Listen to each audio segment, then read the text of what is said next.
குறும்பருத்த நம்பின்னு ஒருத்தர் இருந்தார். திருவேங்கடமுடையானுக்கு கைங்கரியம் பணிந்தவர்.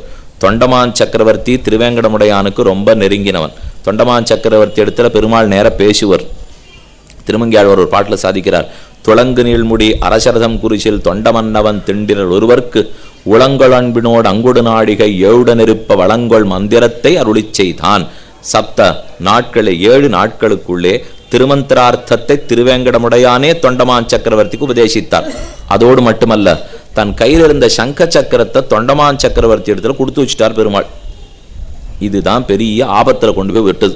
அவர் கையில் ஒண்ணுமில்லாத நின்னாரோ இல்லையோ, இவரை விஷ்ணுன்னு எப்படி நாம சொல்ல முடியும், இவரை வேற தேவத்தைன்னு சொன்னா என்னன்னு எல்லாரும் ஆரம்பிச்சுட்டா. அப்புறம்தான் ராமானுஜி போய் அவ அப்பனுக்கு சங்காழி அளித்தவன் நாம பல்லாண்டுல சொல்றா போலே அந்த அப்பனுக்கே சங்க சக்கரத்தை கொடுத்தார்னு சரித்திரம். அதனால திருவேங்கடமுடையானுக்கு தொண்டமான் சக்கரவர்த்தி ரொம்ப நெருக்கம். அவன் நிறைய புஷ்பங்களை நித்தியப்படி சமர்ப்பிப்பன். மறுநாள் கார்த்தால பெருமாளை சேவிக்க வரச்சே இந்த மொத்த புஷ்பமும் கீழே கிடக்கும். ஒரே ஒரு மண்ணால பண்ணப்பட்ட புஷ்பம் மட்டும் பெருமானுடைய திருமுடியை அலங்கரிக்கும். இது ஒரே வியப்பு ராஜாவுக்கு. அது என்னமா லட்சக்கணக்கில் நான் புஷ்பம் ஜாத்திரம் கீழே நடக்கிறது, மண்ணு பூ ஒன்று போய் பெருமாள் தலையில இருக்கே, இது என்ன நித்தியம் கேட்டுன்னான் தொண்டமான் சக்கரவர்த்தி. பெருமானும் பதிலே சொல்லாம காலத்தை கடத்தின்றார். அது இந்த குறும்பருத்த நம்பியினுடைய கைங்கரியம். புஷ்ப தியாக போக மண்டபங்களில் பனிப்பூவும் ஆலவட்டமும் வீணையின் கையுமான அந்தரங்கரை முடிவன்னவரும் வைதிகோத்தமரும் மகாமுனியும் அனுவர்த்தித்த கிரமம். அழகிமணவாள பெருமாள் நாயனார்ங்கிறவர் தன் ஆச்சாரிய ஹிருதயத்திலே தெரிவிக்கிறார். 3 திவ்ய தேசங்களில் 3 பேரோட பெருமான் வாய் திறந்து பேசியிருக்கிறான். ஸ்ரீரங்கத்திலே திருவரங்கத்தில் திருவிளக்கு பிச்சனோடே பெருமான் பேசுவர். கைவிளக்கு பிடிச்சுன்னு ஒருத்தர் நிற்கிறாரோ இல்லையோ, அவரோட பேசுவர். திருவேங்கடத்தில் தொண்டமான் சக்கரவர்த்தி இடத்துல பேசுவர்.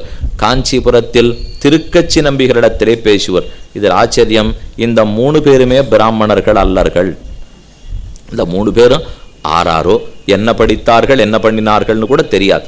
ஆனால் பெருமானாலே வரிக்கப்பட்டார்கள் தான் முக்கியம். நாம் எப்படி இருக்கிறோம்? பிள்ளைலோகாச்சாரியர் தெரிவித்தார், பிராமணியம் விலை செல்லுகிறது. பிராமணியம்னு ஒன்று சரக்கு விலை போகிறதான் சந்தையிலே. ஏன் பிராமணன் வசந்தவன்னு சொல்கிறாள்னா பெருமானுக்கு அருகில் இருக்கான்ங்கிறதுக்காக சொல்கிறா. அது இல்லாமல் நீ பிராமணன்னு சொல்லியிருந்தியானா உன் சரக்கு விலை போகாதுன்னுட்டார் பிள்ளை லோகாச்சாரியர். நீ பிராமணன்னு ஏன் உன்னை வசதியாக சொல்கிறா? கிட்டக்க போகிறார், கைங்கரியம் பண்ணுறார், வேதம் முழுக்க அத்தியனம் பண்ணியிருக்கார், 4000 பாசுரங்களை சொல்லியிருக்கார், நல்ல அர்த்த ஞானம் இருக்குது. வாஸ்தவம் ஒன்றுமே இல்லை. புனை நூல் மார்பில் அந்தணர்னுட்டு இந்த தோளில் கிடக்கிற நூலுக்காக மட்டும் பிராமணன்னா ரொம்ப நாள் செல்லுமா? அது அத்தனை நாள் வேலை போகாது சொல்லியும். அதனால தான் இந்த 3 பேரிடத்துல எம்பெருமான் பேசினான். அதிலே திருவேங்கடமுடையான் தொண்டமான் சக்கரவர்த்தி இடத்துல பேசுவன். அதை தாண்டி குறும்பருத்த நம்பி அவர் நித்தியம் தான் மண் பாத்திரம் பண்ணு விற்பனை பண்ணியிருந்தார். அடுத்து வியாபாரமெல்லாம் முடிஞ்ச பிற்பாடு மிச்சம் மீதி துளி மண் இருக்கும் இல்லையோ, அந்த மண்ணை சேர்த்து பிசைந்து 2 புஷ்பமா பண்ணுவர். அதை கிட்டக்க போய் சமர்ப்பிக்கிறது கூட அவருக்கு நாழி இருக்காது. தள்ளி இருந்து கொடுத்து அனுப்புவர். பெருமாள் திருவடியில சமர்ப்பிச்சிருவார். வாசல்ல இருந்தே கைகூப்பி பல்லாண்டு பல்லாண்டு உன் சேவடி செவ்வி திருக்காப்பு அப்படின்னு பாடிவிட்டு திரும்பி வந்துடுவார். பெருமானுக்கு போகானந்தம். மறுநாள் கார்த்தால் அந்த மண்ணு புஷ்பத்தை எடுத்து தலையில் வச்சு விடுவார். ராஜா 10 லட்சம் ரூபாய் கைங்கரியம் பண்றான், புஷ்பம் தலையில ஏறாது. ஆனா குறும்பருத்தனம்பினுடைய மண் புஷ்பம் தலையிலே ஏறும். இதிலிருந்தே நாம தெரிஞ்சுக்க வேண்டியது என்ன? அவன் இன்னா நினையான்னு பார்க்காமல் உள்ளத்தில் இருக்கிற பக்தி பாவனையை மட்டுமே எம்பெருமான் பார்க்கிறான். அதனாலதான் இந்த மாலாக்காரருடைய குடிசையை தேடி வந்தான். புஷ்ப கைங்கரியம்னு பகவானுக்கு ரொம்ப பிடித்தமான கைங்கரியம். திருவேங்கடமுடையானுக்கே எப்பவுமே தோமாலைன்னு தான் சொல்லுவா. மற்ற தேவாலயத்தெல்லாம் பார்த்தீங்கன்னா திருவாராதனம் பூஜை காலம்னா திருவாராதனம்னு போட்டிருப்பா. திருவேங்கடத்தில் திருவாராதனமே போட மாட்டா. கார்த்தால தோமாலே சாயங்காலம் தோமாலே. அவருக்கு புஷ்பத்தை மாற்றினுட்டா போரும். அதான் அவரை பொறுத்த வரைக்கும் திருவாராதனமே. சுமந்து மாமலர் நீர் சுடர் தூபங்கொண்டு அமர்ந்து வானவர் கோனுடும் நமன் எழுந் திருவேங்கடன் நங்கட்கு சமன்கொள் வீடு தரும் தடங்குன்னமே என்று நம்மாழ்வார் தெரிவித்தா போலே ரொம்ப ஆச்சரியமான ஆசை பெருமானுக்கு புஷ்பத்திலே. பெரியாழ்வாரும் அதான் பண்ணார், தொண்டரடி பொடியாழ்வாரும் அதான் பண்ணார். தோ இந்த மாலாக்காரரும் அதான் பண்ணிட்டு இருக்கார். சின்ன குடிசையை தோக்கி கண்ணன் வந்தான். மாலாக்காரர் கண்ணனை எதிர்பார்க்கல. சட்டுன்னு வாசக்கதவை தட்டின உடனே கதவை திறந்தான்.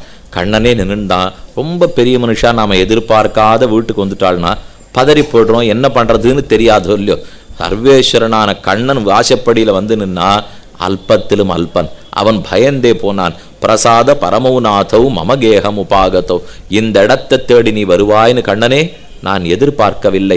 நீ ஸ்ரீவைகுண்டத்திலிருந்து மதுரைக்கு வந்ததே ரொம்ப ஆச்சரியம். நீ என்னத்துக்கு வந்திருக்க வேண்டும் இந்த சின்ன ஊருக்கு போய்? மதுரையிலேருந்து அன்னைக்கு ராத்திரி கோகுலத்துக்கு போனது அதை விட ஆச்சரியம். 10 ஆண்டுகள் கழித்து திரும்பி வந்தது வியப்பு. பெரிய தெருவை விட்டுட்டு சின்ன தெரு, சின்ன தெருவை விட்டுட்டு சந்து, சந்துல மத்த வீடை விட்டுட்டு எங்குடிசே, இதை தேடி என்ன நோக்கி வந்தாயல்லவா, உனக்கு எல்லா மங்களங்களும் உண்டாகுக. பிரசாத பரமௌநாதவ் மமகேகம் உபாகதவ், கதவ் ஆகதவ் உபாகதவ் கேகம் உபாகதவ் மமகேகம் உபாகதவ். இந்த அடியவனுடைய குடிசையை நோக்கி பெருமான் வந்தான். பல்லாண்டு பல்லாண்டு நீவீர் வாழ்க என்ன அவன் பாடினான். நான் ஏதோ ஒரு ஓரமாக கைங்கரியம் எழுந்திருக்கேன், ஆனால் இன்னைக்கு ஜன்ம சாபல்யம் பெற்றேன்.